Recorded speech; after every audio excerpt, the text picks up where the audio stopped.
बंदो चरण सरोज मुद मंगल आगार।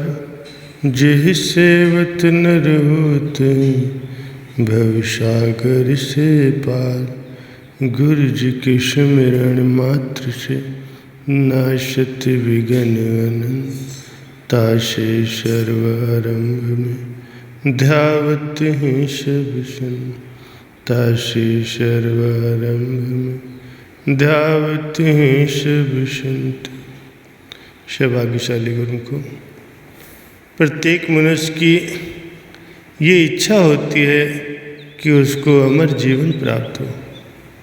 वो कभी भी मृत्यु नहीं चाहता। वो इच्छा केवल परमात्मा के नाम रूपी अमृत का पान करने से ही पूरी हो सकती है। जो भी नाम रूपी अमृत का पान करते हैं वे अमर जीवन को प्राप्त करते हैं। संत पलटू साहब जी अपने वचनों में फरमाते हैं, पीवता नाम जो जुगन जुग जीवता। नहीं वह मरे जो नाम पीवे। काल व्यापे नहीं अमर वो होएगा। आदि और अंत वो सदा ही जीवेगा। जो नाम रूपी अमृत का पान करता है वो युगों युगों तक जीवित रहता है। जो नाम रूपी अमृत का पान करता है वो कभी नहीं मरता। उसको काल कभी नहीं व्यापता और वो नाम के प्रताप से अमर हो जाता है। वो सृष्टि के आदि से अंत तक जीवित रहता है। परम संत श्री कबीर साहब जी भी अपने वचनों में फरमाते हैं, हम न मरे मरी है संसारा। हमको मिला है जियावन हारा। अब न मरो मोर मन माना। सोई मुआ जिन राम न जाना। साकट मरे संत जन जीवे। भर भर नाम रसायन पीवे। हरि मरी है तो हम हो मरी हैं। हरि न मरे हम काहे को मरे हैं। कहे कबीर मन मन ही मिलावा। अमर भय सुख सागर पावा। परम संत श्री कबीर साहब जी कथन करते हैं कि हम कभी भी मृत्यु को नहीं प्राप्त हो सकते हैं। मृत्यु को तो आम संसारी मनमुख जीव ही प्राप्त होते हैं। हम भला क्यों मरेंगे? इसीलिए कि हमें जीवनदाता परमात्मा मिल गए हैं। अब हमारे मन में ये दृढ़ निश्चय हो गया है कि हम कभी भी काल का ग्रास नहीं बनेंगे। क्योंकि मरते तो केवल वही लोग हैं जो परमात्मा को नहीं जानते, अर्थात जिन्होंने परमात्मा के साथ अपने हृदय का संबंध नहीं जोड़ा। मनमुख जीव विषयों के गरल का पान करते हैं, परिणाम स्वरूप बार बार मरते हैं। जबकि संत और भक्तजन सदा जीवित रहते हैं, क्योंकि वे नाम रूपी अमृत का जी भर के पान करते हैं, जिसके प्रताप से वे अमर जीवन प्राप्त करते हैं। परमात्मा अजर अमर और अविनाशी है। परम संत श्री कबीर साहब जी अपने वचनों में फरमाते हैं कि उस सुख सागर परमात्मा के स्वरूप में लीन रहकर हम उसके साथ एक रूप हो गए। इस प्रकार हम भी अमर हो गए हैं। हमें अमर जीवन प्राप्त हो गया। सतयुग से लेकर आज तक जितने भी संत और भक्त हुए हैं, जिन्होंने परमात्मा के साथ चित्त जोड़ा है और परमात्मा के नाम रूपी अमृत का पान किया है, उन्होंने अमर जीवन को प्राप्त किया है।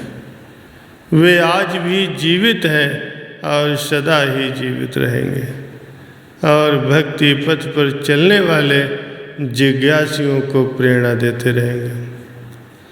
तात्पर्य यह है कि परमात्मा के नाम में जब मनुष्य की सूरत जुड़ जाती है तब वो नाम अमृत का पान करती है और जो भाग्यशाली इसका पान कर लेता है वो नित्य सुख, शाश्वत आनंद और परम शांति को प्राप्त करता है, अमर जीवन भी प्राप्त करता है। संतों का कथन है, प्रभु नाम अमृत भरा, जो पीवे तृप्ताय, सुखी बसे संसार में और अमर पद पाए। महापुरुष श्री गुरु अर्जुन देव जी महाराज जी के वचन है, परमात्मा का सुंदर धाम ही भक्तजनों का विश्राम स्थल है। उसी को पाने की आशा में भक्तजन जीवित हैं। वे तन मन से निमग्न होकर परमात्मा के नाम का स्मरण करते हैं और परमात्मा के नाम रूपी अमृत का पान करते हैं। नाम रूपी अमृत का पान करके वे सदा स्थिर रहते हैं, अर्थात आत्मिक अवस्था में अवस्थित रहते हैं। वे विषयों को नीरस समझकर त्याग देते हैं। संतों महापुरुषों की संगत को ही सच्ची निधि मानने वाले भक्तों पर मेरे प्रभु कृपालु हुए। जो भक्तजन हर नाम पदार्थों को हृदय में संभालते हैं, अर्थात सदा ही नाम का स्मरण करते हैं, वे सर्व सुखों के मूल ब्रह्म आनंद को प्राप्त करते हैं। महापुरुष श्री गुरु अर्जुन देव जी महाराज जी फरमाते हैं कि ऐसे भक्त प्राणाधार परमात्मा को एक निमिष के लिए भी नहीं भूलते। उसका नाम जप जप कर वे जीवित रहते हैं। ये तो हुई उन गुरुमुखों और भक्तों की बात, महापुरुषों की पावन संगत के प्रताप से जिन्हें वास्तविकता की समझ आ जाती है और जो सदा नाम रूपी अमृत का रसपान करने में लगे रहते हैं। किंतु आम संसारी मनमुख मनुष्य जिन्हें महापुरुषों की शुभ संगत नहीं मिली है, वे क्या करते हैं? वे सदा ही विषयों का हलाहल विष पीते रहते हैं, जिससे जीवन पर्यंत वे दुखी, अशांत और परेशान रहते हैं।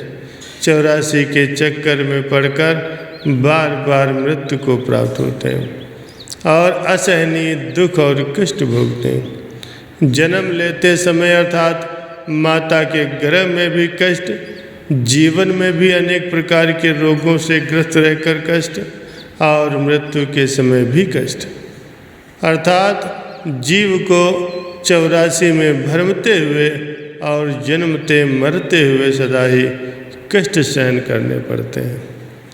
मृत्यु के समय जीव को कितना कष्ट सहन करना पड़ता है, इस विषय में संत सहजो बाई जी अपने वचन फरमाती हैं।